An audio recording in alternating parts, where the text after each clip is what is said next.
Matty Graham here from Exponential Performance Coaching. I recently sat down with Ryan Shanks. Now this is a guy that I met about 3 or 4 years ago at a kayak training camp where I was doing a bit of training and testing. Really amazing athlete and a really amazing person in general as well. Ryan was a really elite level kayaker, but he ran into a few health problems with his kidneys not working properly and a kidney disease. So I sat down with him, find out a little bit more about it. So here's the interview. I hope you enjoy it.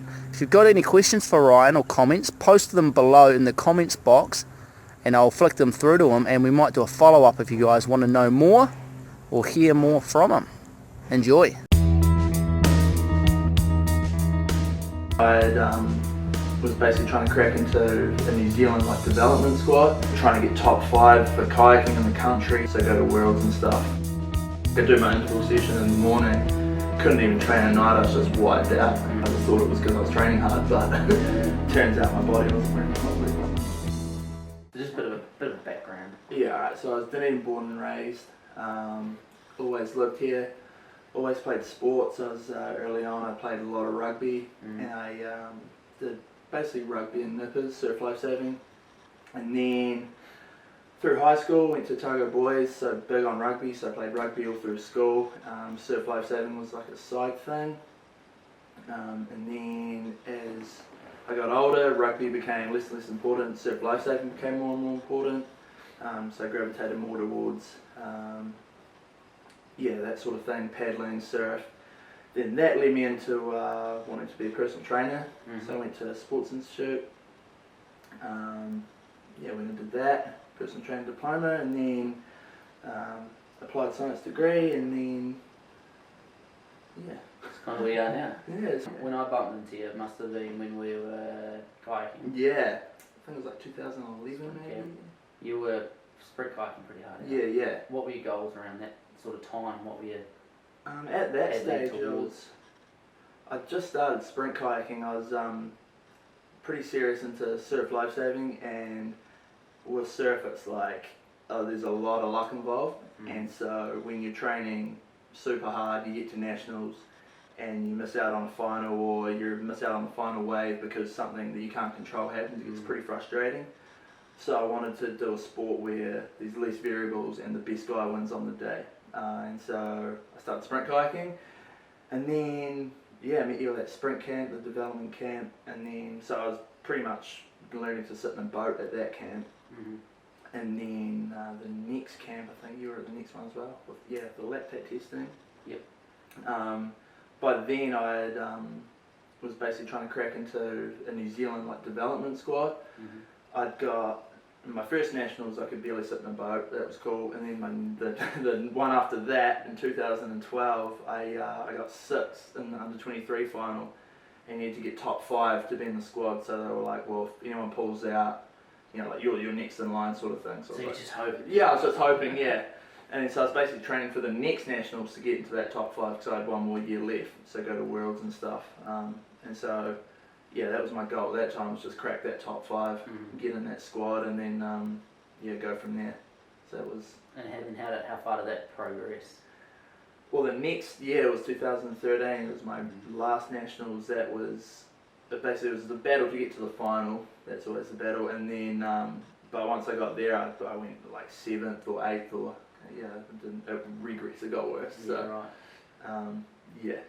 And that was about the time when, didn't know it at the time, but that's when the whole kidney thing was happening. That's right, yeah. So, 2012 I couldn't really paddle that well, technique-wise, but to have my best result, just fitness and raw whatever. And then the next year I trained really hard, proper programming, proper training, and my result got worse. So, I didn't know it at the time, but I was super fatigued, and my kidneys were slowly starting to shut down. So right now that I know that, you can, it's so obvious, but at the time I was kind of like, oh, what's going on? Because that was the time where we were sort of tracking everything and trying to monitor and trying to get our heads around. And training peaks, and Barry was getting all angry because I couldn't do every session. You've got to do your nighttime session, and I just couldn't do them. I do my interval session in the morning, couldn't even train at night. I was just wiped out. I was studying, so didn't have to work, which was full-time work, so I had to rest a lot, but I just thought it was because I was training hard, but turns out my body wasn't working properly. But yeah, it's amazing to think back on that, and if things had been working right, properly, everything that you were doing, was spot on. Right? Yeah, it's frustrating, and it's like, oh well, it could have been better, which is, it's cool to know how far I got with what I was going through, but then it's frustrating because it's like, well, what would it have been? So sort of good and bad with that, but. So yeah, a lot of people know, you're the kidney guy. The kidney guy. Had a kidney transplant. So what actually happened? What was wrong with the old kidneys? Basically, they got a disease that's called focal segmental glomerulosclerosis. Practice that if you don't. Google that. FSGS for short. Basically, it's a non-genetic, caused by nothing disease. That just eats your glomeruli, which is like this breaks down your kidneys bit by bit essentially. Normally it goes really slowly, so like sort of 15-20 years it'll eat away from 100% to 0%. With me, when I found out about it, they called me, they said, you've got 40% function left, so I could survive, but I was pretty sick. And then they said, okay, so in the next 10 years you'll be looking at full-on renal failure, then dialysis or a transplant, so you'll be on these meds and stuff until then. Then over the first 6 months I was like, oh well, it's not actually going to be 10 years, it's going to be more like a year, because my kidneys were just getting smashed so rapidly compared to what they thought. And so I had to change the sort of plan of attack from 10 years until 6 months, a year sort of thing. And how did you stumble across it? I was doing a gym workout like 2 or 3 months later in April, and I had chest, I couldn't breathe properly, but not asthma as such.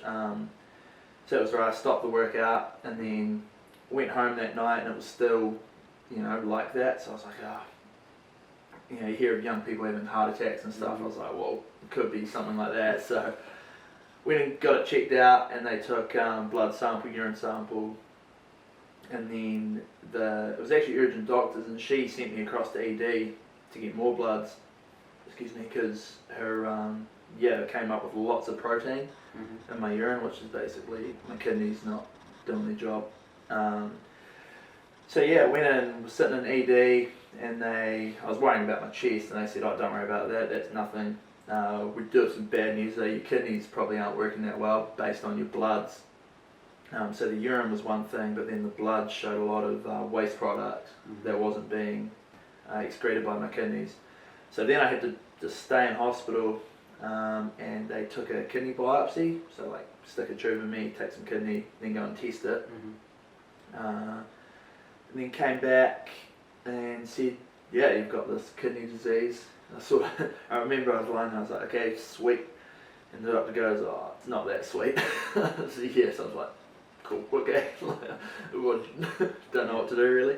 Was that the time that you came around here with like swollen ankles? Yeah, it was, yeah. That was the night that beforehand. Yeah, it was literally that night. I came around and I had massive swollen ankles. The next day as well, I actually had a swollen gut at that. That was the Friday night I came around here, and he said, you'd have been sent away from a doctor before that, or told that it was... Yeah, well I went in, I actually was for kayak nationals as well. I wanted to get, because we were driving up, I wanted to get some sleeping pills just so I could keep regular sleeping patterns. And I said, oh, I've got these swollen ankles as well, but he just sort of thought it would be from standing up being PT sort of thing, but it didn't hurt, I wasn't an injury, so I was like, oh, whatever, I don't care, so didn't worry about it. And then took my own blood pressure at home, because I was practicing on the family, and it was like 160 over 100. I was like, and then I was like, oh no, like sometimes athletes can have high blood pressure, so that'll be me. So then left that, and then my ankles were swollen.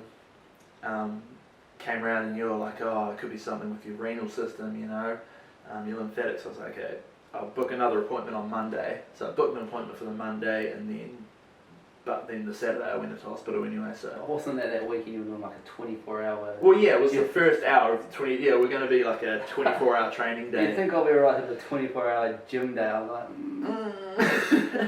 Yeah, I got through the first hour, I think. It was pretty brutal. Yeah, a dumb idea anyway. Doing gym training for 24 hours.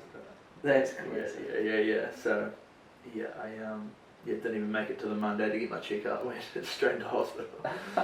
And so, once you knew what was going on, and then the doctor had a course of action, I guess. Yeah. You went on. You didn't get a kidney transplant straight away. No. What happened first of all?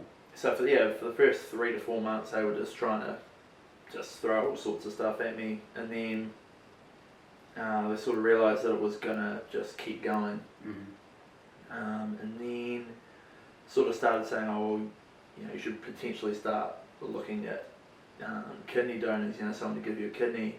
And my sister thought she was adamant she was going to give me a kidney, which was awesome. And then Mum and Dad were sort of talking to everyone about it, my cousins and stuff. And one cousin, Rob, he's on my mum's side. His wife's dad had given someone a kidney before, and anonymously though, so pretty awesome. But he was quite keen to do that for me. But he had a melanoma before, and so you can't give a kidney once you've had it for whatever reason. And then so he talked to his younger brother Chris about it. He was like, oh yeah, sweet. Like, I'll get tested and stuff. It was like, I was pretty lucky. I was getting like 6 or 7 people when they got their bloods done. And, cousin Kirsty, Lady Miriam saw it on Facebook and just sort of rang me up and said, oh, I'll get tested. And then had randoms I didn't even know message me. Just because I was just sort of keeping everyone update with, just sort of this is what's happening on Facebook. It was pretty humbling, but so they got tested, and then they sort of weaned it down to Chris, my dad, and my uncle. So they wanted a guy's kidney because it's bigger. And then, it turned out Chris was the best match, and then so we, ended up getting a transplant a year later, rather than 10 years later like they thought. Yeah, wow. Yeah, so it was going to be called what's called a preemptive transplant, so try and put it in before your kidneys completely fail. Mine didn't make it to the date, so I had to have dialysis for like 3 or 4 weeks, which was terrible, like awful. I think because I was fit and then my rate of decline was so fast, dialysis was actually harder on me, whereas most people it's like a massive relief, like they'll take it and it'll just be amazing, but for me it was just like hell, really. It was it was awful. I had a tube in my gut and that one didn't work, so I had to have a tube in my neck and different sort of dialysis, but on the day it sucked, but then the next day it actually had some relief. But I wouldn't, if I was still on dialysis, I'd be up to nothing really. It's pretty compared to what I am, it's pretty hard, And so that pretty much put you back to square one in terms of fitness and strength and life in general. I was I don't think I'd ever been that weak or unfit since either since I was probably 10, before I did anything like playing rugby. Even really, I was at I couldn't really walk. At my healthiest, I was 83, which is what I'm back to now. 83 kilos. I was like 60. I think I got to 67 kilos. Oh, you're a shedder. Just the just muscle just went away. It's quite a unique situation, especially for a personal trainer or someone involved in the fitness industry. Right. Because often people think, well, they've been quite fit their whole life. And they've never experienced that. Back to square one or exactly what everyone else is. And so to be taken from your peak, so to speak, and then dropped 100 floors to the complete bottom. The very bottom, literally learning to walk again. It was pretty. It was at the time, your mindset's it's pretty much just survive. So then everything else you get to do is like a bonus. So when I was at the bottom, I wasn't like, you know, like we weren't sure if the kidney was going to work, you know, or if if it was going to, you know, make urine, you know. So there's more important things to think about. And so when that'll work, it was kind of like, it was super exciting, you know, and everything else was like, sweet, just sort of see what I can do now. But yeah, I remember in the, like I don't know, it was kind of weird. Like once it worked, I knew it was going to work for some reason, you know, and then once it did, I was kind of like, sweet, like I'm definitely gonna, you know, try and see where I can get to, just for my own personal self, you know. And then I remember the physio coming in, you're all drugged up, you know, and you're not allowed morphine. You have to have a synthetic morphine called fentanyl. Makes you like, it takes the pain away, but it makes you really grumpy for some people. Like it agitates you, but like that anyway. And so I'm like angry and grumpy. I'm a bit like happy, but like agitated because you can't sleep because you're getting checked every hour, and so overtired. And this physio comes in and goes, right, you know, you've got to get up. I'm going to do some walks. Like, you know, when you get home, you've got to make sure you're doing your exercise, or it's not going to be. I'm like, don't get it. Like, I'm going to be doing my exercise. Just leave me alone right now. Like, I don't want to get out of bed. But yeah, so I got out of bed and was like, you know, pretty sore scar, pretty sore wound, like walking around. It was just like one lap around the bed, back to the other side. You know, tubes everywhere out my body, like 3 different things to sort of carry around, so it wasn't much fun. But yeah, I mean, my legs were like, you know, not hardly supporting my weight. Like I could walk, but it was pretty brutal. The worst thing was the blood. So yeah, I was really anemic. So they were pretty much tossing up whether, because your kidney, you know, makes urine, but it also creates the red blood cells, and so, or helps create red blood cells, and so mine wasn't making EPO yet, and I lost a lot of blood during the surgery. And so they were tossing up whether I needed a blood transfusion or not. So I was just super exhausted, even sitting up, you know. And then training-wise, since then, it seems as an outsider that you're just doing anything and everything you possibly can get your hands on. Yeah. At the very start, I, you know, couldn't do anything for the first. Well, it wasn't actually that long, like 3 weeks maybe. Had this pillow I used to carry around, or like I don't know, it was like a folded up sheet sort of thing, like a cough pillow thing. You push it in, it makes your wound feel better. So I was sort of walking around the house, and then I walked around the block, or like half the block one day. So it took like half an hour to do the thing. Mum came with me, like holding my hand sort of thing. And then, but I've always kept, training diaries, like since I started getting into surf and kayaking more seriously. I started writing everything I do down little books. So I was like, I'll do that, you know, keep that going. Right up until the transplant, I was writing everything, you know, like whatever I could do, I was writing it in. And so I started right at day one, you know, like I get blood tests every day, so I wrote down like my hemoglobin levels and like how many walks or whatever I did. So that was cool. I was like, how do we wanted to try and get the next thing. We always try and get the next thing. And then I was using my heart rate monitor and my Garmin. I set up on the wind train on the bike downstairs, because walking was quite hard, because, you know, even a little bit of movement hurt the wound. It was just the wound that was the problem. Like the kidney I wasn't sick. Everything was awesome.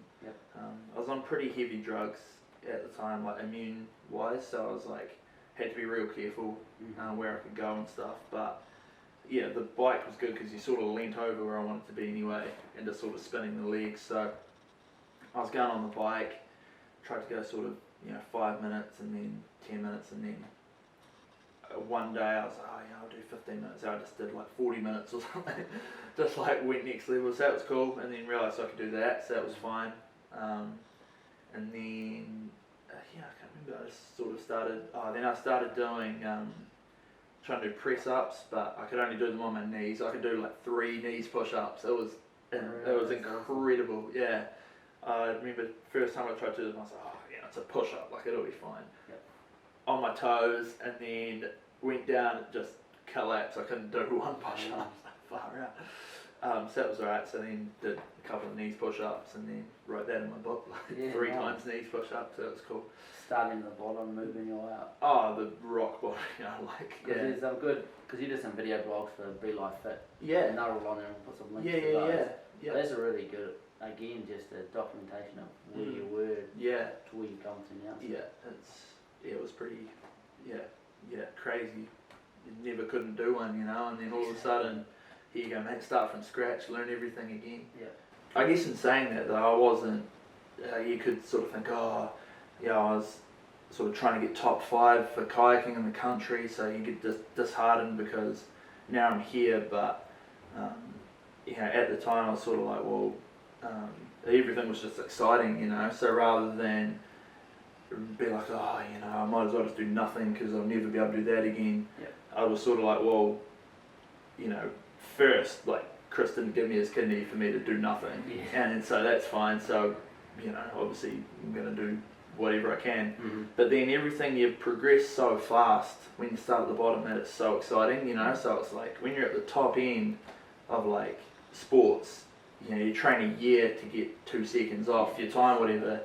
And when you're at the very bottom of training, you train 2 weeks and your performance, that's straight up, so everything was, like I managed to get like 5 push-ups by the end of 2 weeks sort of thing, so I was like, I couldn't even do this 2 weeks ago, now I can do 5 full ones, so it was real exciting, the rate of progression, so that sort of kept me going. Like I saw things like you went and buddy did 5k, and 10k, and a half marathon, and you've been doing triathlons and cycling more, and it's just been like, seems like you're just sinking your teeth into anything that's right, on offer, right? Yeah, that was my massive goal was, running's the easiest to measure sort of thing, so you can do a 5k on the flat in a certain time, then it's the easiest thing to measure your performance sort of thing. So I was like, my goal was to get a 5k run by the end of 2014, so that will be 6 months later. I was like, I want to run 5k by then.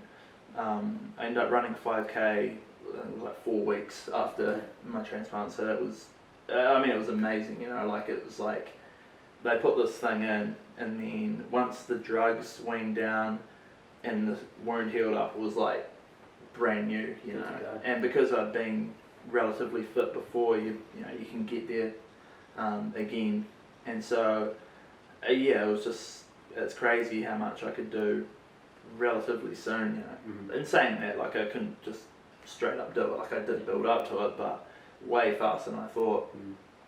Chris and I both did a 10k together 6 weeks to the day afterwards, the Clyde to Alex 10k, so it was twice the amount I wanted in 6 months. I did it in 6 weeks, so which was more of a testament to how awesome the transplant is. It was just insane. Nothing to do with you.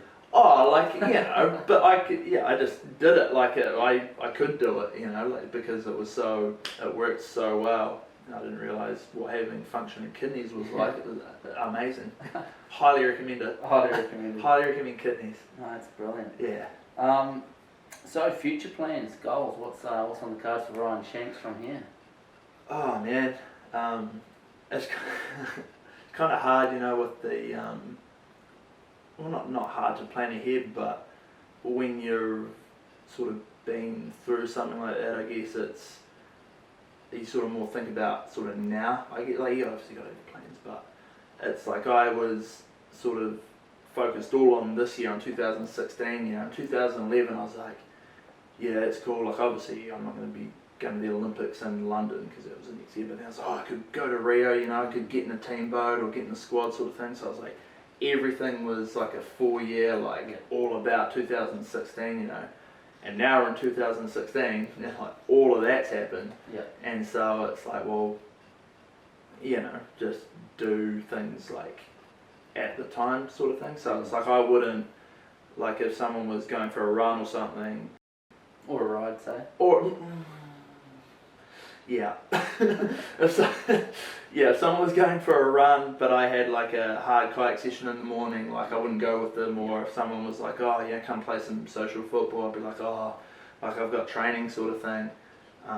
Whereas it ended up not mattering, if that makes sense. Like it didn't end up happening the way I wanted it to, and so now it's like, well, just do whatever I want on the day, sort of thing, training wise. That's what I really noticed about you. Yeah. We'll call it highly strung. Yeah. What you used to do. You know, hell it was all, yeah. well, let's say intense. Yeah. Oh, both. Yeah, yeah. And now you seem Definitely just chilled out a bit. Like, every day it's just, you're just excited. Yeah. To do whatever you're doing that day. Yeah. I guess it's the same intensity, but I'm, more happier and less like, I was just everything. I just wanted to get everything. Choice in the moment. Yeah, as perfect as it could be, you know, like, but then get frustrated when it wouldn't work and be negative. Like kayaking now to me is almost like it became such a negative thing that I can't almost go and for a cruisy paddle. Yeah. Now like it's like ski paddling at the beach and stuff, awesome. Like, I enjoy everything, but if I go and jump in my K1 by myself, it's just like, it's almost quite negative, you know, because of what it was. Yeah. But in saying that, it was negative probably because of what was happening, because my performance wasn't going up, so. If you had to think back now since you've been through all of this and coming out of it older and wiser, if you had to give your younger self some piece of advice, what would it be, do you think?